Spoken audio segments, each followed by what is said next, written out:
মিয়ানমারের রাখাইন রাজ্যে জান্তা সরকারের ভয়াবহ দমনপীড়ন ও সহিংসতার শিকার হয়ে লাখ লাখ রোহিঙ্গা বাংলাদেশে আশ্রয় নেওয়ার আজ ঠিক ৯ বছর পূর্ণ হল।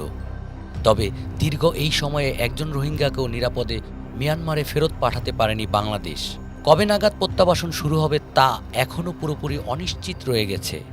এই সংকট সমাধানে বর্তমানে চীনের উপর বড় ধরনের আস্থা রাখতে চান ঢাকা। ভূরাজনৈতিক কৌশলগত অবস্থান ও ত্রিপক্ষীয় উদ্যোগের মাধ্যমে রোহিঙ্গা প্রত্যাবাসনের পথ খুলবে বলে আশা প্রকাশ করেছেন সংশ্লিষ্টরা। তবে প্রায় ১৫ লাখ মানুষের এই বিশাল বোঝার ভার বহন করতে গিয়ে বাংলাদেশ চরম বিপাকে পড়েছে। এর উপর আন্তর্জাতিক সম্প্রদায়ের আর্থিক সহায়তাও দিন দিন কমতে কমতে অর্ধেকে নেমে এসেছে। বিশ্লেষকরা বলছেন, কূটনৈতিক প্রচেষ্টার পাশাপাশি রোহিঙ্গারা যাতে কোনোভাবেই আঞ্চলিক নিরাপত্তার জন্য হুমকি হয়ে না ওঠে সেই বিষয়ে সর্বোচ্চ সতর্ক থাকতে হবে। একই সঙ্গে আন্তর্জাতিক আদালতে চলমান বিচার প্রক্রিয়া দ্রুত সম্পূর্ণ করার তীব্র তাগিদ দিয়েছেন তারা।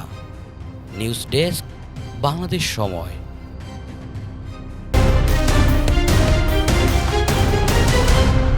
বাংলাদেশ সময়, সবার আগে দেশ।